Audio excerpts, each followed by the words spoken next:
জানাজার নামাজে সূরা ফাতিহা পড়ছে না, এলাকা নামাজ হইছে না। আচ্ছা, জীবনে কোনদিন শুনছেন জানাজার নামাজে সূরা ফাতিহা পড়ন লাগে?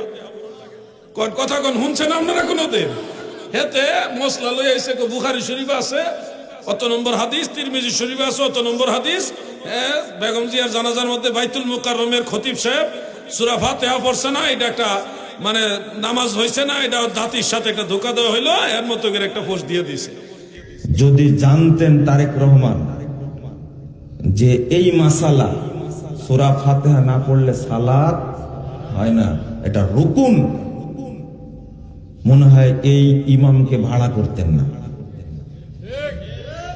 আমি ঠিক বলেন না, আপনার ঠিক বলার দরকার নাই, আমার ধারণা বলছি।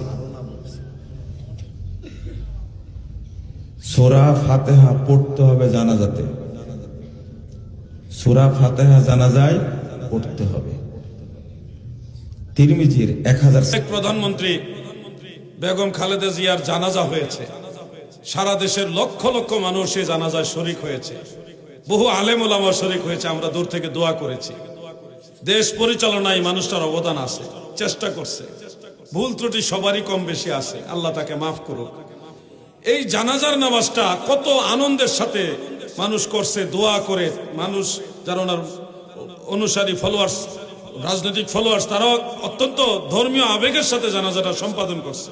হঠাৎ করে একটা মহল থেকে একটা পোস্ট দেওয়া হইলো যে জানাজার নামাজে সূরা ফাতিহা পড়ছে না, এলাকা নামাজ হইছে না। আচ্ছা, জীবনে কোনদিন শুনছেন জানাজার নামাজে সূরা ফাতিহা পড়ন লাগে? কোন কথা কোন শুনছেন আপনারা কোনদিন? হেতে মশলা লই আইছে, বুখারী শরীফ আছে অত নম্বর হাদিস, তিরমিজি শরীফ আছে অত নম্বর হাদিস। বেগম জিয়ার জানাজার মধ্যে বাইতুল মুকাররমের খতিব সাহেব সূরা ফাতিহা পড়ছে না, এটা একটা মানে নামাজ হইছে না, এটা জাতির সাথে একটা ধোঁকা দেওয়া হইলো, এর মতো করে একটা পোস্ট দিয়ে দিছে। আচ্ছা, আপনাদের কাছে আমি একটা বিষয় বলা দরকার, কারণ না বললে আমাদের যুব সমাজ বিভ্রান্ত হয়ে যাবে। তারা মনে করবো হয়তো এটা বুখারী শরীফের কথা কইছে, তো মনে করবো এটাই ঠিক, আমরা মনে হয় 2 নম্বরই করতেছি।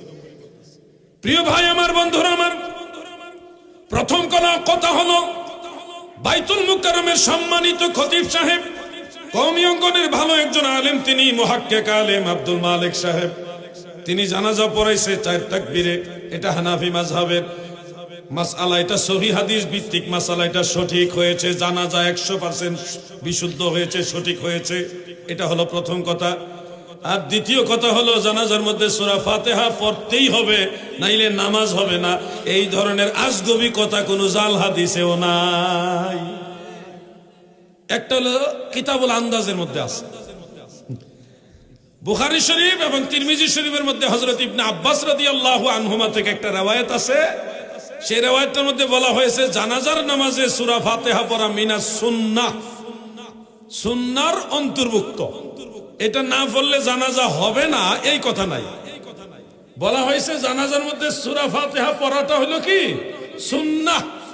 কিন্তু এই সূরা ফাতিহা না পড়লে জানাজা হবে না, এইটা কোনো জাল হাদিসেও নাই।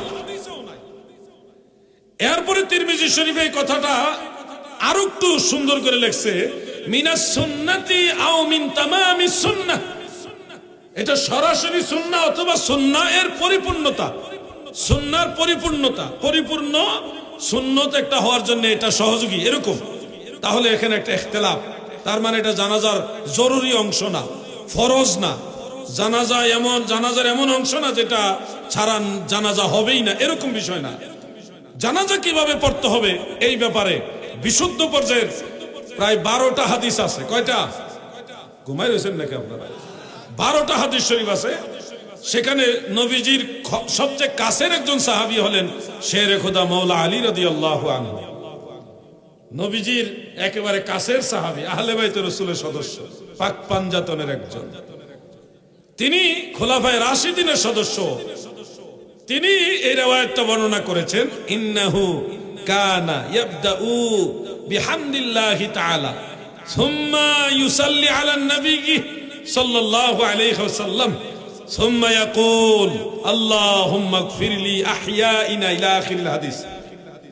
অর্থাৎ হযরতে শেরে খোদা মাওলা আলী রাদিয়াল্লাহু আনহু riwayat বর্ণনা করেন, জানাজার নামাজের প্রথম তাকবীরের পরে আল্লাহর প্রশংসা হবে। কার প্রশংসা?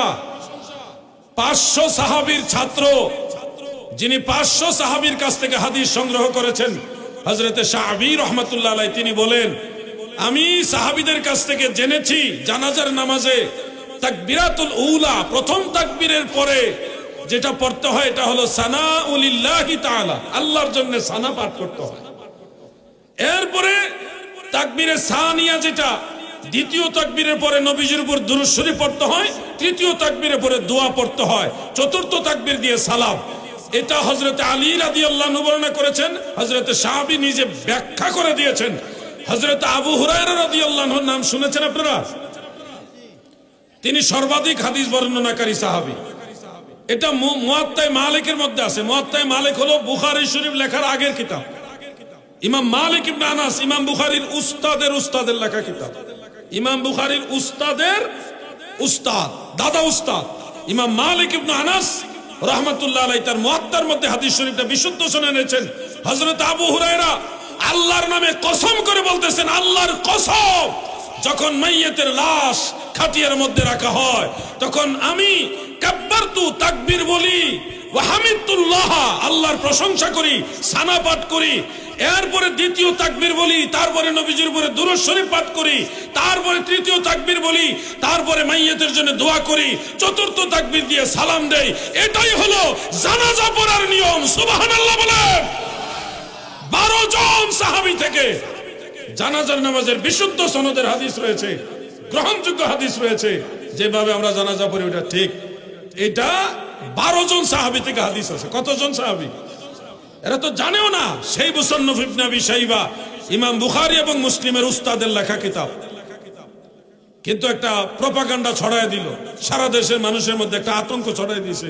ওরে বাইতুল মুকাররমের খতিব সাহেব জানাজা পড়াইছে, বেগম জিয়ার জানাজা হইছে না, নাউজুবিল্লাহ। এগুলি ফিতনাবাজ। এরা কি ফিতনাবাজ? জানাজার নিয়মটা আমার সাথে একটু শেয়ার করেন। তাকবীর দেওয়ার পরে, প্রথম তাকবীরের পরে সানা পড়তে হয়। বলেন কি পড়তে হয়? জোরে বলেন কি পড়তে হয়? দ্বিতীয় তাকবীরের পরে নবীজির উপরে দুরূদ শরীফ পড়তে হয়। বলেন কি পড়তে হয়? তৃতীয় তাকবীরের পরে দোয়া পাঠ করতে হয়। বলেন কি করতে হয়? চতুর্থ তাকবীরের পরে কোনো কিছু নাই, চতুর্থ তাকবীর দিবেন, ডানে বামে সালাম ফিরে ফেলবেন। এই হলো জানাজার নিয়ম। এই নিয়ম আমি নিজে বানায় বলিনি, রাসূলের সাহাবায়ে কেরাম বলেছে, তাবেঈরা বলেছে। আমি আপনাদেরকে এক কথাই বলে দিলাম, অনেকগুলো কিতাবে আছে। আলাউদ্দিন জিহাদির দলিল ছাড়া কথা বলে না। মনে রাখবে, বাংলার বুকে এমন কোন বাপের বেটা জন্ম হয়নি এই মাসআলা উল্টায় দেওয়ার জন্য মোকাবেলা করে সামনে আসবে, এমন কোন বাপের বেটা জন্মই হয়নি। ইমানের জোরে বললাম, জানাজার নামাজের নিয়ম পাল্টানোর কোনো সিস্টেম নাই। বলেন যে তো ওই হাদিসে যা আছে সূরা ফাতিহা পড়া সুন্নাহ, এটার মাসালা দিয়েছেন হানাফি বড় বড় মুস্তাহিদরা। ওনারা বলছে প্রথম তাকবীরের পরে সূরা ফাতিহা পড়তে হবে, এই ব্যাপারে কোনো সহিহ হাদিস নাই। এই হাদিসটা হানাফি মাযহাবে বাদ দেয় না। এই হাদিসের উপরে হানাফি মাযহাবের ইমামরা আমল করে। কেমনে আমল করে? ফতোয়া আলমগীরি এবং হেদায়ার মধ্যে উল্লেখ আছে। ফতোয়া আলমগীরি এবং হেদায়ার মধ্যে উল্লেখ আছে, কেউ যদি জানাজার নামাজের তৃতীয় তাকবীরের পরে যেখানে দোয়া পড়তে হয় ওই জায়গায় মাঝে মধ্যে সূরা ফাতিহা দোয়া হিসেবে পড়ে, তাহলে জায়েজ হবে। সব সময় না, মাঝে মধ্যে। এত করে কি হবে? অন্য সবগুলো হাদিসও আমাদের মানা হইলো, এই হাদিস শরীফটাও মানা হইলো, কোনো হাদিস আর বাদ পড়লো না। কথা বুঝতেছেন না আপনারা? কোন হাদিস আর বাদ পড়লো না। আমরা তো নবীজির সব হাদিস মানি, মানার চেষ্টা করি, কিন্তু যারা একটা মানে আর 10টা অমান্য করে, এরা কি আসলে হকের উপরে আছে না ফিতনাবাজ? আশা করি বিষয়টা ক্লিয়ারলি বুঝতে পারছেন। আমি এই বিষয়টা নিয়ে কথা বলতাম না, কারণ এটা একটা সমাজের মাহফিল। এর সামনে মানুষ মারা যাইতেছে, আমরা তো এখন চিন্তা করি না মৃত্যুর কথা। লাশের সামনে দাঁড়ায় সেলফি তুলি, ভাবিও না যে লাশটা আমি একদিন হব। মৃত্যুর চিন্তাটা টোটালি আমাদের মাথা থেকে সরে গেছে।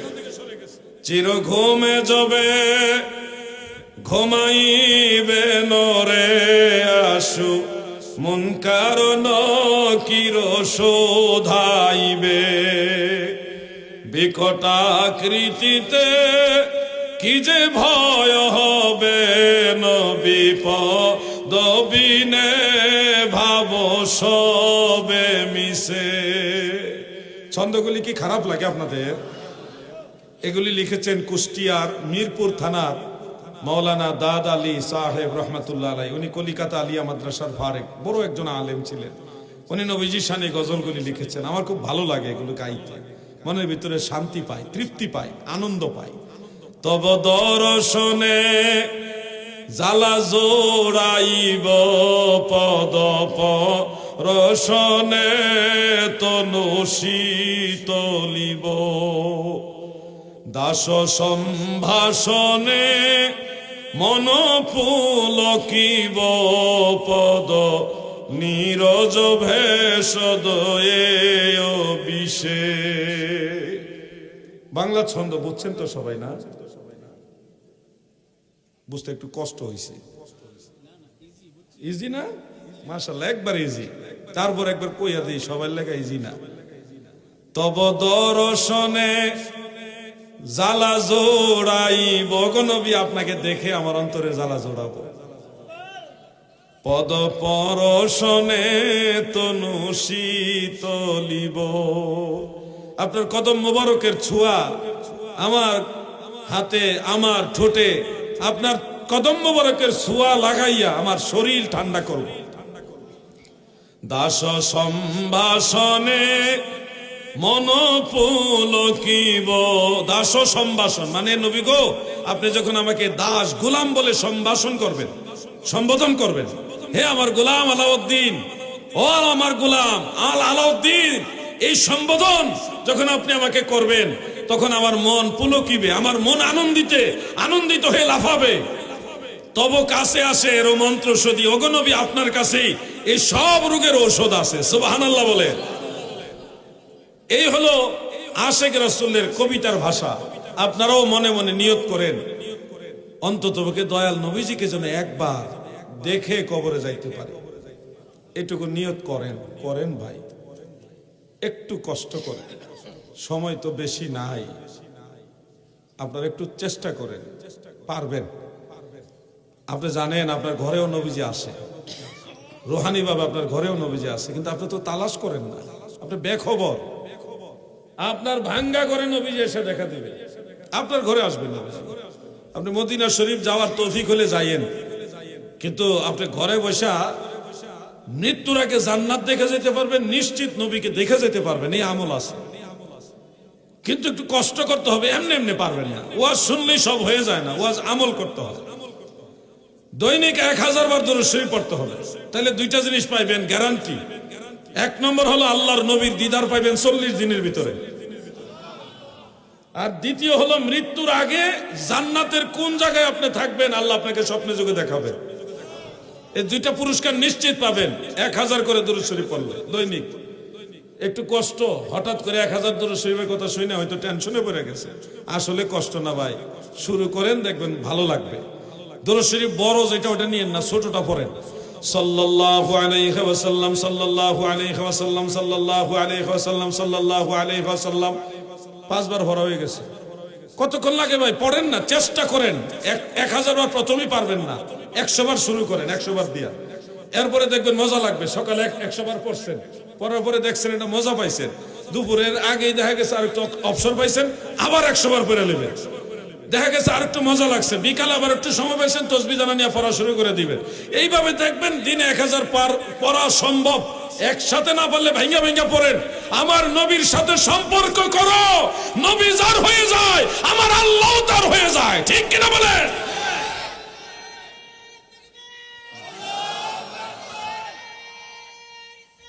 ইয়া রাসূলুল্লাহ,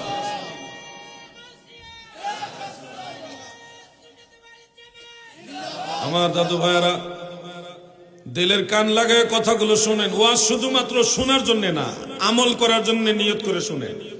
আমি এ পর্যন্ত যতগুলো কথা বলেছি প্রত্যেকটা জিনিস আপনাদের দরকার, আমারও দরকার। আপনারা ভাইবেন না যে আমি আমল না করে আপনাদের বলতেছি।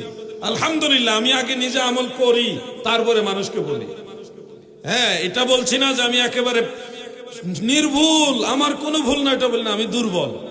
আমি মানুষ হতে পারি অতি নগণ্য, যাকে ভালোবাসি তিনি অতি অনন্য, যাকে ভালোবাসি তিনি অতি অনন্য, মানুষ হতে পারি অতি নগণ্য।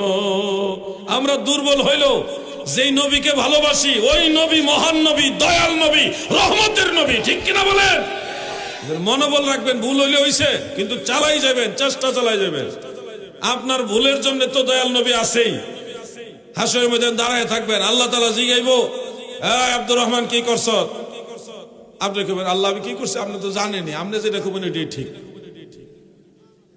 কারণ আপনার ফাইসালার উপরে ফাইসালা দেওয়ার ক্ষমতা কারো নাই।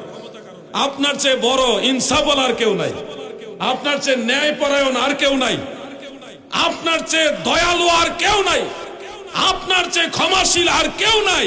আমি আপনার কাছে আত্মসমর্পণ করলাম, আমি আপনার কাছে মাথা নত করে দিলাম। আল্লাহ তাআলা আপনাকে আর জাহান্নামে দিবে না। গুনাহগার হইলে আল্লাহ আপনাকে ক্ষমা করবে। জানেন, আমাদের বিচার মানুষের সামনে করবে না, উম্মতে মুহাম্মাদের বিচার অন্য নবীর উম্মতের সামনে করবে না। আমাদের বিচারটা হবে স্পেশাল। তাফসীর ইবনে কাসিরের মধ্যে সূরা ইয়াসিনের তাফসীর আছে, আল্লাহ তাআলা উম্মতে মুহাম্মাদীকে আলাদা পর্দার আড়ালে নেবে, নিয়ে আপনার জীবনের সমস্ত আমল আপনাকে দেখাবে। বান্দারে, এতগুলি নেকি তুমি করছো, আবার এই গুনার কাজগুলিও তুমি করছো, এই কাজ করছো, দেখো সব কৃতকর্ম আপনাকে দেখাইয়া আমার আল্লাহ বলবে, বান্দা বান্দির গো,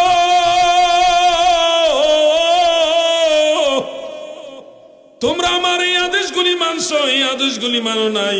ও বান্দা, তুমি যে এতগুলি গুনাহ করলা, এগুলি স্বীকার করোনি, তুমি স্বীকার করোনি যে এগুলি অন্যায় করছো।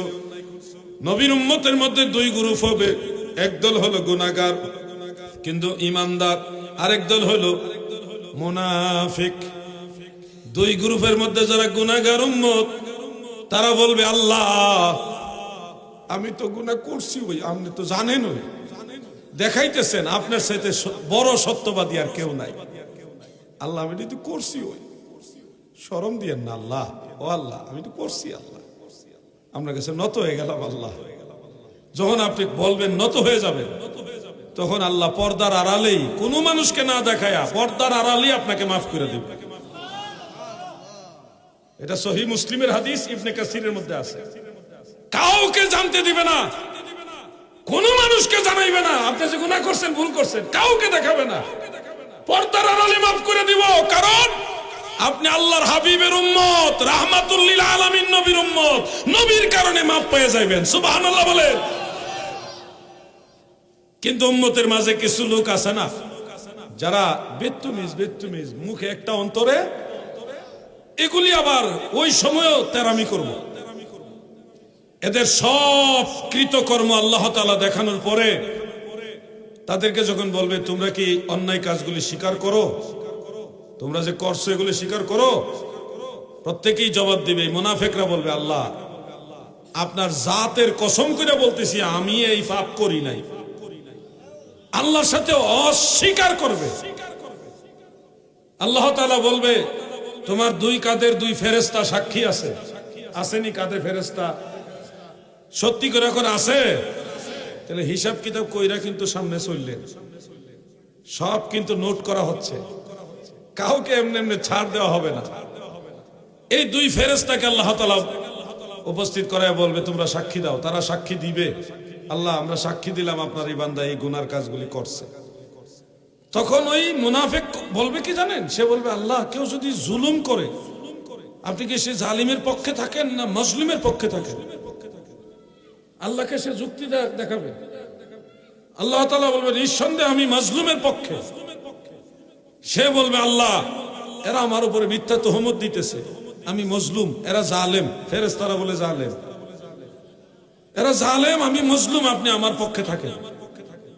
আল্লাহ তাআলা তখন বলবে, আমি নিজে তোমাকে বললাম এগুলি করছো, আল্লাহ নিজে বলছে তুমি এগুলি করছো, তুমি মানলা না। তোমার কাদের দুই ফেরেশতা সাক্ষী দিল, তাও মানলা না। তুমি যেগুলি করছো কে বললে বিশ্বাস করবা? সে স্বীকার করে না তো, কে বললে বিশ্বাস করবা? সে বলবে, আল্লাহ আমি আমার নিজেরে ছাড়ার কাউরে বিশ্বাস করি না। নাউজুবিল্লাহ কর। আমাদের সমাজে এই ধরনের স্বভাবের কিছু লোক আছে, কয় আমি আমার বাপেরও বিশ্বাস করি না, এরকম আছে না নাই? এটা মুনাফিকি চরিত্র। খবরদার, পৃথিবীতে অবশ্যই কোনো না কোনো মানুষের মাঝে বিশ্বস্ততা আছে বিদায় দুনিয়া এখনো টিকে আছে, নাইলে জমি জমা লেনদেন টাকা পয়সা ব্যবসা বাণিজ্য কোনো কিছু টিকতো না। হ্যাঁ, জাল জালিয়াতি আছে, আবার সত্যবাদিতাও আছে। একবারেই যদি বিশ্বস্ততা না থাকতো তাহলে দুনিয়াতে চলাফেরা সম্ভব হইতো না।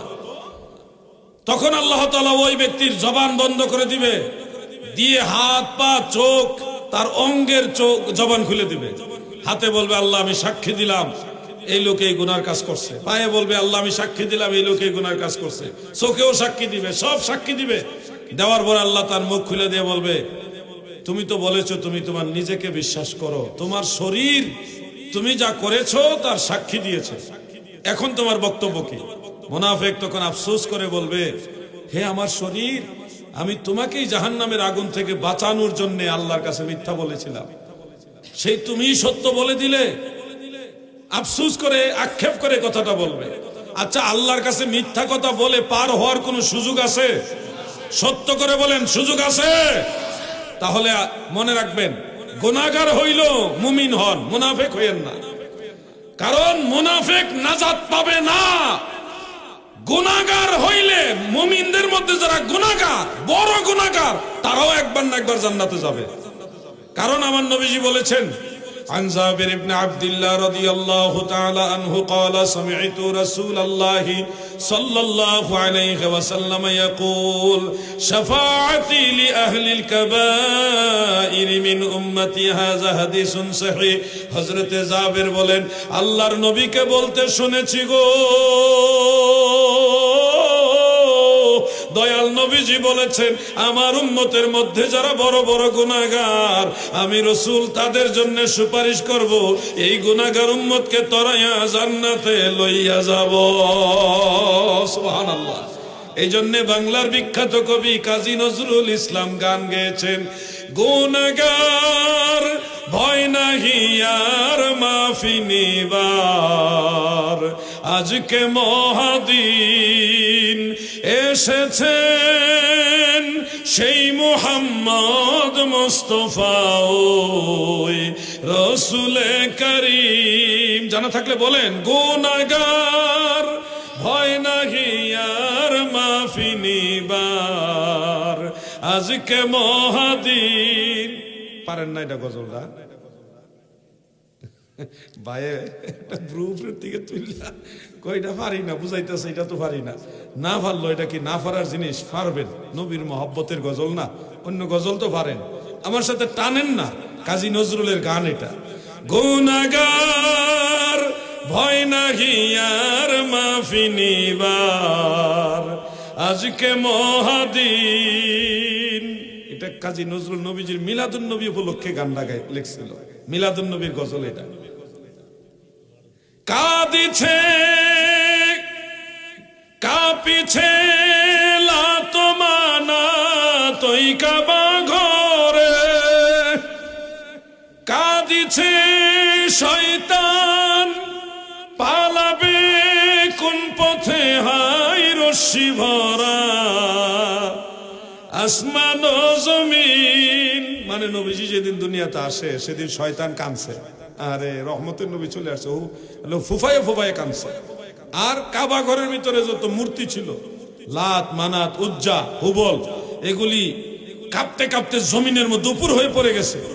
আমার নবী যখন দুনিয়াতে কদম মুবারক রেখেছে, তখন কাবা ঘর আমার নবীজির দিকে ঝুঁকে পড়েছে। সুবহানাল্লাহ বলেন। নবীজির দাদা আব্দুল মুত্তালিব এই দৃশ্য দেখেছে, কাবা ঘর আমার নবীর দিকে, নবীজির ঘর যেদিকে দিকে নিয়ে এইভাবে ঝুঁকে আছে। কাবা ঘর নবীরে চিনল, তুমি চিনলা না। খুব কষ্ট পায় যুবক ভাইরা, তো জানেন ইদানিং কিছু লোক ফেসবুকটার মধ্যে এমন কিছু ফিতনা ছড়ায় রাখে, যাদের কারণে আলোচনা শুনবো, এদের আলোচনাগুলি সামনে আসে, তখন খুব কষ্ট লাগে, বিরক্ত লাগে। তারা বলতেছে কুল ইন্নামা আনা বাশারুম মিসলুকুম, এই আয়াতের ব্যাখ্যা হলো আবু জাহেল যেরকম মানুষ, আমাদের নবীও ওরকম মানুষ। তার দৃষ্টিটা কোন দিকে গেছে চিন্তা করছেন? আবু জাহেলের দিকে তার দৃষ্টি গেছে। আমার নবীজির মতো মতো যদি খুঁজেন, আমার নবীর মতো কোন নবীও না, ঠিক কিনা বলেন? তার নজর গেছে আবু জাহেলের দিকে। চিন্তা করা যায় কোথায় আমার দয়াল নবী আর কোথায় আবু জাহেল? এই ধরনের ফিতনাবাজ থেকে আল্লাহ আমাদের হেফাজত করুক, বলে না আমিন। সবাই বলে না আমিন। ভাইজান পাগড়ি হুজুর আইসিনি? আচ্ছা, তাহলে হুজুর আইলে দিয়ে আপনারা লড়াচড়া করলে মনোযোগটা নষ্ট হয়। আপনারা সহযোগিতা চাই, সবাই যার যার জায়গায় বসে যান। নাকি আমি বিরক্ত করতেছি আপনাদের? আমি কিছু দরকারি কথা আপনাদের বলার চেষ্টা করছি। আসুন একটু জিকির করি, তাহলে শরীরটা একটু নড়াচড়া পড়ুক, মনোযোগটা বাড়ুক। লা ইলাহা ইল্লাল্লাহ, লা ইলাহা ইল্লাল্লাহ, জোরে মাশাআল্লাহ মাশাআল্লাহ।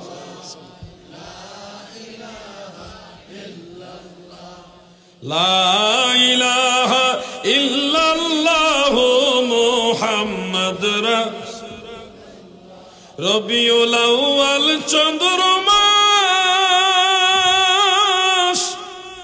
নূরের নবীজি প্রকাশ, বিমোহিত আকাশ বাতাস, বিমোহিত আকাশ বাতাস পড়ুন কালিমা মুসলমান। লা ইলাহা, জোরে লা ইলাহা, লা ইলাহা, মাশাআল্লাহ। হক লা ইলাহা মুহাম্মদ রাসূলুল্লাহ সাল্লাল্লাহু আলাইহি ওয়া আলিহি ওয়াসাল্লাম। ফিতনা থেকে নিজেদেরকে সংবরণ রাখবেন, বিরত রাখবেন, ফিতনার দিকে যাবেন না। ছাত্র ভাইরা এক জায়গায় বসেন না, আপনারা বারবার আসা যাওয়া করতেছেন, মনোযোগ নষ্ট হইতেছে। আপনাদের সহযোগিতা চাই।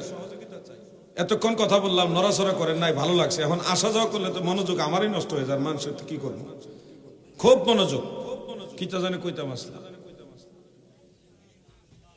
হ্যাঁ জিকির করছি, জিকিরের পরে জানে, হ্যাঁ হ্যাঁ হ্যাঁ মাশাআল্লাহ, আপনার ধন্যবাদ। লড়াচড়া করেন না, ছাত্রবেরা যার যার জায়গায় বসে থাকেন। ফিতনা যত আসবে, এই ফিতনা থেকে নিজেদেরকে দূরে রাখবেন। যার কথায় মনে হচ্ছে যে কিছু একটা ঝামেলা আছে, মনে হচ্ছে টেনশন লাগতেছে, তার কাছ থেকে দূরে থাকবেন। বিশেষ করে যেই কথাগুলো আগে শুনেননি, পূর্বে 20-30 বছর আগে শুনেননি, নতুন করে হঠাৎ একটা কথা আপনার কাছে আনিজি আনিজি মনে হইতেছে, যেটা কেমন লাগতেছে, এটা কি কয়, এই ধরনের কথা যখন আসবে তখন অটোমেটিক ওখান থেকে দূরে সরে যাবে। মনে রাখবেন, এই ব্যক্তি আপনার ঈমান নষ্ট করার জন্য অথবা আমল নষ্ট করার জন্য আসছে। এখনকার এই যুগে অনেক লোক আছে যারা বলে তারাবি নামাজ 20 রাকাত পড়া যাবে না, 8 রাকাত পড়লেই হবে। এই কথাগুলো আগে আমরা শুনিনি। মুরব্বীরা আগে শুনছেন? আগের দিন কোনোদিন শুনিই নাই যে 8 রাকাত তারাবি আছে। তারাবি মানে 20 রাকাত, তারাবি মানে কি 20 রাকাত, কোনো টেনশন ছিল না। কি তাই এটা আমি বুঝছি না। আচ্ছা করবো না, সমস্যা নাই। 20 মিনিট কোনো ব্যবহার হইলো, কি করে আপনারা কি ঘুমাইতেছেন নাকি? দরকার লাগলে সারা 20 মিনিট করবো, টেনশনের কোনো কারণ নাই। যেই ফিতনাগুলি এখন আমাদের সমাজে আসতেছে, এগুলি কিয়ামতের আলামত।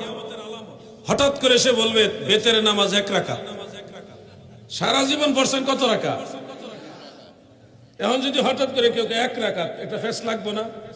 তারে এলাকাতে জায়গা দিবেন না, মনে করবেন এই এলাকাটা নষ্ট করে নেবে। যদি কেউ এসে হঠাৎ করে 8 রাকাত তারাবি আর 1 রাকাত বেতের, বেজাল লাগালেই বসে। যুবকদেরকে নষ্ট করে ফেলবে, কারণ যুবকদের মন হইল সহজ সরল, তারা এখনো দুনিয়ার ভাউতাবাজি বুঝে উঠতে পারে নাই ভালো করে। কথা বুঝছেন? মাইন্ড করেন না যুবক ভাই, আপনার অবশ্যই ট্যালেন্ট, কিন্তু দুনিয়ার ভাউতাবাজি বুঝার জন্য একটু বয়সের ব্যাপার স্যাপার আছে। প্রিয় ভাই আমার, বন্ধুরা আমার, গতকাল নি বেগম জিয়ার জানাজা হয়েছে, গতকাল না পরশু দিন হয়েছে। গত বুধবারে বাংলাদেশের সাবেক প্রধানমন্ত্রী বেগম খালেদা জিয়ার জানাজা হয়েছে। সারা দেশের লক্ষ লক্ষ মানুষ এই জানাজায় শরীক হয়েছে, বহু আলেম ওলামা শরীক হয়েছে। আমরা দূর থেকে দোয়া করেছি। দেশ পরিচালনায় মানুষটার অবদান আছে, চেষ্টা করছে, ভুল ত্রুটি সবারই কম বেশি আছে, আল্লাহ তাকে মাফ করুক। এই জানাজার নামাজটা কত আনন্দের সাথে মানুষ করছে, দোয়া করে। মানুষ যারা ওনার অনুসারী ফলোয়ার্স, রাজনৈতিক ফলোয়ার্স, তারাও অত্যন্ত ধর্মীয় আবেগের সাথে জানাজাটা সম্পাদন করছে। হঠাৎ করে একটা মহল থেকে একটা পোস্ট দেওয়া হইলো যে জানাজার নামাজে সূরা ফাতিহা পড়ছে না, এর লাগে নামাজ হইছে না। আচ্ছা, জীবনে কোনদিন শুনছেন জানাজার নামাজে সূরা ফাতিহা পড়ন লাগে? কোন কথা কোন শুনছেন আপনারা কোনদিন? হেতে মশলা লই আইছে, বুখারী শরীফ আছে অত নম্বর হাদিস, তিরমিজি শরীফ আছে অত নম্বর হাদিস। বেগম জিয়ার জানাজার মধ্যে বাইতুল মুকাররমের খতিব সাহেব সূরা ফাতিহা পড়ছে না, এটা একটা মানে নামাজ হয়েছে না, এটা জাতির সাথে একটা ধোঁকা দেওয়া হইলো, এর মতো করে একটা পোস্ট দিয়ে দিছে। আচ্ছা, আপনাদের কাছে আমি একটা বিষয় বলা দরকার, কারণ না বললে আমাদের যুব সমাজ বিভ্রান্ত হয়ে যাবে। তারা মনে করবো হয়তো এটা বুখারী শরীফের কথা কইছে, তো মনে করবো ওইটাই ঠিক, আমরা মনে হয় 2 নম্বরই করতেছি। প্রিয় ভাই আমার, বন্ধুরা আমার, প্রথম কথা হলো বাইতুল মুকাররমের সম্মানিত খতিব সাহেব, কওমি অঙ্গনের ভালো একজন আলেম, তিনি মুহাক্কিক আলেম আব্দুল মালিক সাহেব, তিনি জানাজা পড়াইছে 4 তাকবীরে। এটা হানাফি মাযহাবের মাসআলা, এটা সহিহ হাদিস ভিত্তিক মাসআলা, এটা সঠিক হয়েছে। জানাজা 100% বিশুদ্ধ হয়েছে, সঠিক হয়েছে। এটা হলো প্রথম কথা। আর দ্বিতীয় কথা হলো জানাজার মধ্যে সূরা ফাতিহা পড়তেই হবে, নাইলে নামাজ হবে না। এই ধরনের আজগবি কথা কোনো জাল হাদিসেও নাই। একটা হলো কিতাবুল আন্দাজের মধ্যে আছে, বুখারী শরীফ এবং তিরমিজি শরীফের মধ্যে হযরত ইবনে আব্বাস রাদিয়াল্লাহু আনহুমা থেকে একটা riwayat আছে। সেই riwayatটার মধ্যে বলা হয়েছে জানাজার নামাজে সূরা ফাতিহা পড়া মিনাস সুন্নাহ, সুন্নাহর অন্তর্ভুক্ত। এটা না পড়লে জানাজা হবে না এই কথা নাই। বলা হয়েছে জানাজার মধ্যে সূরা ফাতিহা পড়াটা হলো কি সুন্নাহ, কিন্তু এই সূরা ফাতিহা না পড়লে জানাজা হবে না, এইটা কোনো জাল হাদিসেও নাই। এরপরে তিরমিজি শরীফে এই কথাটা আরো একটু সুন্দর করে লিখছে, মিনাস সুন্নতি আও মিন তামামিস সুন্নাহ। এটা সরাসরি সুন্নাহ অথবা সুন্নাহ এর পরিপূর্ণতা, সুন্নাহর পরিপূর্ণতা, পরিপূর্ণ সুন্নত একটা হওয়ার জন্য এটা সহযোগী, এরকম।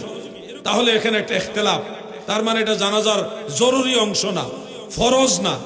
জানাজার এমন অংশ না যেটা ছাড়া জানাজা হবেই না, এরকম বিষয় না। জানাজা কিভাবে পড়তে হবে এই ব্যাপারে বিশুদ্ধ পর্যায়ের প্রায় 12টা হাদিস আছে। কয়টা? ঘুমাই রয়েছেন নাকি আপনারা? 12টা হাদিস শরীফ আছে। সেখানে নবীজির সবচেয়ে কাছের একজন সাহাবী হলেন শেরে খোদা মাওলা আলী রাদিয়াল্লাহু আনহু। নবীজির একেবারে কাছের সাহাবী, আহলে বাইত রাসূলের সদস্য, পাক পাঞ্জাতনের একজন। তিনি খোলাফায়ে রাশিদিনের সদস্য। তিনি এই riwayatটা বর্ণনা করেছেন, ইন্নাহু কানা ইয়াবদাউ বিহামদিল্লাহি তাআলা সুম্মা ইউসাল্লি আলান নবী সাল্লাল্লাহু আলাইহি ওয়াসাল্লাম সুম্মা ইয়াকুল আল্লাহুম্মা ইগফিরলি আহইয়াইনা ইলা আখিরিল হাদিস। অর্থাৎ হযরতে শেরে খোদা মাওলা আলী রাদিয়াল্লাহু আনহু riwayat বর্ণনা করেন, জানাজার নামাজের প্রথম তাকবীরের পরে আল্লাহর প্রশংসা হবে। কার প্রশংসা? 500 সাহাবীর ছাত্র, যিনি 500 সাহাবীর কাছ থেকে হাদিস সংগ্রহ করেছেন, হযরতে শাআবী রাহমাতুল্লাহ আলাইহি, তিনি বলেন, আমি সাহাবীদের কাছ থেকে জেনেছি জানাজার নামাজে তাকবীরাতুল উলা, প্রথম তাকবীরের পরে যেটা পড়তে হয় এটা হলো সানাউলিল্লাহি তাআলা, আল্লাহর জন্য সানা পাঠ করতে হয়। এরপরে তাকবীরে সানিয়া, যেটা দ্বিতীয় তাকবীরের পরে নবীজির উপর দুরূদ শরীফ পড়তে হয়, তৃতীয় তাকবীরের পরে দোয়া পড়তে হয়, চতুর্থ তাকবীর দিয়ে সালাম। এটা হযরতে আলী রাদিয়াল্লাহু আনহু বর্ণনা করেছেন, হযরতে শাআবী নিজে ব্যাখ্যা করে দিয়েছেন। হযরতে আবু হুরায়রা রাদিয়াল্লাহু আনহুর নাম শুনেছেন আপনারা? তিনি সর্বাধিক হাদিস বর্ণনাকারী সাহাবী। এটা মুয়াত্তা মালিকের মধ্যে আছে। মুয়াত্তা মালিক হলো বুখারী শরীফ লেখার আগের কিতাব। ইমাম মালিক ইবনে আনাস, ইমাম বুখারীর উস্তাদের লেখা কিতাব। ইমাম বুখারীর উস্তাদের উস্তাদ, দাদা উস্তাদ ইমাম মালিক ইবনে আনাস রাহমাতুল্লাহ আলাইহি তার মুয়াত্তার মধ্যে হাদিস শরীফটা বিশুদ্ধ শুনে এনেছেন। হযরত আবু হুরায়রা আল্লাহর নামে কসম করে বলতেছেন, আল্লাহর কসম, যখন মাইয়াতের লাশ খাটিয়ার মধ্যে রাখা হয় তখন আমি কাব্বারতু, তাকবীর বলি, ওয়া হামিদুল্লাহ, আল্লাহর প্রশংসা করি, সানা পাঠ করি, এরপরে দ্বিতীয় তাকবীর বলি, তারপরে নবীজির উপরে দুরূদ শরীফ পাঠ করি, তারপরে তৃতীয় তাকবীর বলি, তারপরে মাইয়াতের জন্য দোয়া করি, চতুর্থ তাকবীর দিয়ে সালাম দেই। এটাই হলো জানাজা পড়ার নিয়ম। সুবহানাল্লাহ বলেন। 12 জন সাহাবী থেকে জানাজার নামাজের বিশুদ্ধ সনদের হাদিস রয়েছে, গ্রহণযোগ্য হাদিস রয়েছে, যেভাবে আমরা জানাজা পড়ি ওটা ঠিক। এটা 12 জন সাহাবী থেকে হাদিস আছে। কতজন সাহাবী? এরা তো জানেও না। সেই মুসান্নফ ইবনে আবি শাইবা, ইমাম বুখারী এবং মুসলিমের উস্তাদের লেখা কিতাব, কিন্তু একটা প্রপাগান্ডা ছড়ায় দিল, সারা দেশের মানুষের মধ্যে একটা আতঙ্ক ছড়ায় দিয়েছে। ওরে বাইতুল মুকাররমের খতিব সাহেব জানাজা পড়াইছে, বেগম জিয়ার জানাজা হইছে না। নাউজুবিল্লাহ। এগুলি ফিতনাবাজ। এরা কি ফিতনাবাজ? জানাজার নিয়মটা আমার সাথে একটু শেয়ার করেন। তাকবীর দেওয়ার পরে, প্রথম তাকবীরের পরে সানা পড়তে হয়। বলেন কি পড়তে হয়? জোরে বলেন কি পড়তে হয়? দ্বিতীয় তাকবীরের পরে নবীজির উপরে দুরূদ শরীফ পড়তে হয়। বলেন কি পড়তে হয়?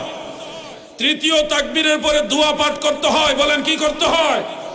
চতুর্থ তাকবীরের পরে কোনো কিছু নাই। চতুর্থ তাকবীর দিবেন, ডানে বামে সালাম ফিরিয়ে ফেলবেন। এই হলো জানাজার নিয়ম। এই নিয়ম আমি নিজে বানায় বলিনি, রাসূলের সাহাবায়ে কেরাম বলেছে, তাবেঈরা বলেছে। আমি আপনাদেরকে এক কথাই বলে দিলাম, অনেকগুলো কিতাবে আছে। আলাউদ্দিন জাহাদির দলিল ছাড়া কথা বলে না। মনে রাখবে, বাংলার বুকে এমন কোন বাপের বেটা জন্ম হয়নি এই মাসআলা উল্টায় দেওয়ার জন্য মোকাবেলা করে সামনে আসবে, এমন কোন বাপের বেটা জন্মই হয়নি। ইমানের জোরে বললাম,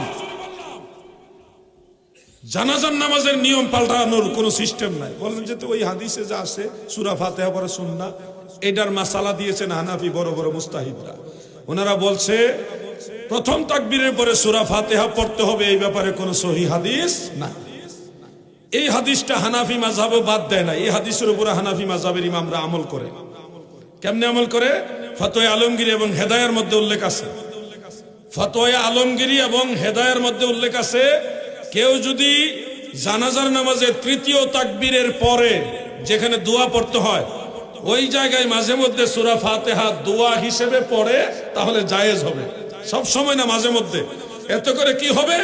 অন্য সবগুলো হাদিসও আমাদের মানা হইলো, এই হাদিস শরীফটাও মানা হইলো, কোনো হাদিস আর বাদ পড়লো না। কথা বুঝতেছেন না আপনারা?